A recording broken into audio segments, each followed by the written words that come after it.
Hello guys, kembali lagi anda ke dalam channel saya iaitu Wells Official Channel. Tentunya sesuatu channel yang sentiasa memberikan anda maklumat baru berkenaan dengan fakta, konspirasi, mitos dan juga sesuatu yang bersifat historical. Saya percaya ramai di antara kita yang pernah mendengar ataupun melihat video berkenaan dengan kota Pompei ini. Sebenarnya kisah ini adalah adaptasi daripada kisah benar yang berlaku terhadap kota Pompei sekitar 1500 tahun yang lalu. So, pada hari ini saya akan kongsikan anda 6 fakta yang menarik berkenaan dengan kota Pompei ini. Pertama, ditemukan secara tidak sengaja yang hilang sejak 1500 tahun lalu. Selama lebih 1500 tahun, dipercayai tiada siapa yang mengetahui di bawah tanah di kaki gunung berapi Vesuvius di Italia tersembunyi sebuah kota legenda yang amat megah bagi Empayar Rom pada zaman dahulu. Kewujudan kota itu mengalami zaman kegemilangannya sekitar tahun 79 Masihi, tetapi secara tiba-tiba dengan sekelip mata saja, ianya hilang ditelan bumi sehingga tiada siapa yang mengetahui kewujudannya ribuan tahun lalu.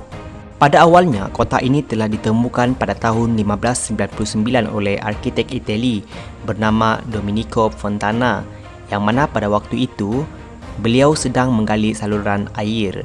Namun pada saat itu dia hanya menjumpai artefak seperti orang melakukan hubungan seks. So disebabkan hal itu, dia mengabaikan sahaja memandangkan perkara itu adalah tabu pada saat itu.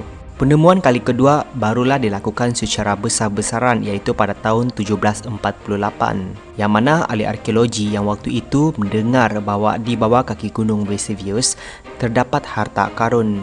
Jadi mereka pun cuba berusaha untuk mencari gali dan secara tidak sengaja mereka telah menjumpai sesuatu iaitu dinding yang terdapat banyak lakaran. Disebabkan sifat mereka yang ingin mengetahui tentang penemuan itu, maka misi penggalian pun telah dilakukan secara besar-besaran. Dan akhirnya disitulah mula terbongkar tentang kota Pompei yang telah lama hilang. Kedua, berdekatan dengan gunung Vesuvius iaitu gunung berapi aktif yang boleh meletus. Gunung Vesuvius merupakan gunung berapi aktif yang berhampiran dengan kota Pompei. Meskipun demikian, amat menyedihkan sekali bahawa masyarakat Pompei langsung tidak mengetahui bahawa gunung tersebut merupakan gunung berapi yang aktif dan boleh meletus sehingga memusnahkan manusia. Hal ini kerana gunung tersebut sudah tidak aktif selama 1800 tahun sebelumnya. Maksudnya, setelah 1800 tahun dahulu, gunung tersebut belum pernah meletus lagi. Sebab itu mereka tidak tahu dan mendirikan sebuah kerajaan yang membentuk satu ketempatan didiami sejumlah 20,000 orang. Melalui kajian, sebenarnya gunung ini telah meletus sebanyak 7 kali sebelum ia meletus serta menghancurkan kota Pompei. Suatu fakta yang perlu kita ketahui bahawa sebelum kota Pompei ini meletus, sebenarnya terdapat petanda-petanda yang memberikan peringatan kepada mereka. Petanda-petanda tersebut termasuklah mata air dan sumur telah menjadi kering. Gegaran juga sering berlaku dan anjing yang sentiasa menyala kerana ketiadaan burung-burung.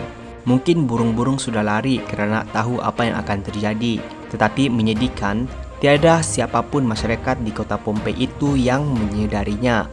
Bahkan mereka tetap beraktiviti seperti biasa dan menjalankan upacara terbesar mereka iaitu perayaan Dewa Api Romawi pada 23 Ogos 79 Masihi. Ketiga, kota Pompei juga dikatakan sebagai kota maksiat kuno. Amat menggemparkan adalah kejadian misteri yang melenyapkan kota itu secara tidak langsung turut menyimpan wajah sebenar kota Pompei apabila turut ditemui banyak jasad manusia yang terbunuh dalam posisi sedang mengadakan maksiat. Wilayah Pompei adalah seluas 67 hektar dan amat mengejutkan kita bahawa kota ini memiliki 35 buah rumah pelacuran dengan menawarkan harga yang murah. Bahkan yang mengejutkan kita juga, penemuan-penemuan seperti monumen, ukiran-ukiran patung dan pelbagai lakaran di dinding banyak berkaitan dengan seks. Masyarakat Pompei pada ketika itu juga dikatakan mengamalkan kepercayaan Mitra yang meyakini alat kelamin serta persetubuhan tidak sepatutnya dilakukan secara sembunyi, tetapi mesti dilakukan di tempat terbuka. Malahan, para ahli arkeologi sendiri mereka tidak dapat membezakan tempat pelacuran awam dan kawasan rumah biasa. Banyak mayat yang ditemukan sedang melakukan perbuatan yang tidak bermoral dan terdapat juga yang melakukannya dengan sejenis. Sebenarnya, mayat-mayat ini sebelumnya telah dikunci di Muzium Negara Napoli, Itali selama 100 tahun. Seni barang ini hanya dipaparkan kepada orang ramai selepas tahun 2000 dan rentetan daripada seni-seni yang tidak senonoh, maka kanak-kanak tidak dibenarkan untuk melihatnya. Keempat, Kota Pompei merupakan kota yang berkembang, memiliki teknologi yang tidak dapat dijangkakan oleh manusia dan popular sewaktu di zamannya. Ya, mesti kita tertanya-tanya bagaimana Pompei pada zaman dahulu. Pompei ditubuhkan sekitar abad ke-7 sama Masihi. Pompei kemudian berkembang menjadi sebuah bandar yang kaya sebelum bencana. Bandar ini begitu terkenal dengan pusat peranginan dan vila yang sering menjadi destinasi pelancongan bagi golongan kaya Roman. Malah Nero, salah seorang kaisar terkenal di Roma, mempunyai vila atau rumah percutian di Pompei. Malah istri keduanya, Pompei Sabina, berasal dari bandar ini. Pompei kemudiannya berkembang pesat dan maju dari segi pembangunan dan ketemadunan. Suatu yang menarik, ternyata Pompei mempunyai jalan air yang tidak pernah terdengar dalam tempoh sejarah waktu itu, yang mana ianya menyalurkan air ke dalam 25 mata air di bandar itu. Bandar ini juga mempunyai amphitheater dan sekurang-kurangnya 4 bilik mandi awam, banyak perumahan kediaman peribadi mewah dan pelbagai perniagaan yang memenuhi selera ganjil orang kaya yang tinggal di sana. Perkara yang tidak dapat dijangkakan juga, banyak jalan di bandar Pompei adalah sama dengan jalan-jalan di bandar besar yang wujud pada hari ini. Terdapat jalan raya, lebuh raya dan lalu lintas yang sibuk dari orang yang datang dan pergi sepanjang masa. Kelima, mayat-mayat Pompei masih utuh meskipun sudah beratus-ratus tahun.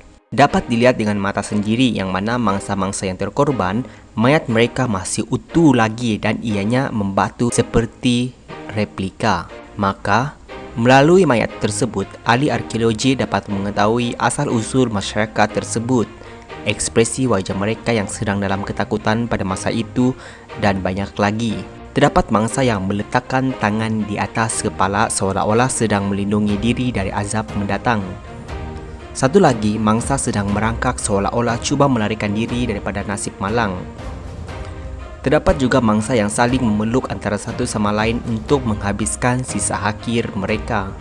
Malahan seperti yang saya jelaskan tadi, terdapat juga yang sedang melakukan hubungan seks. Apa yang lebih mengejutkan bahawa warga Pompei memiliki gigi yang cantik dan sehat.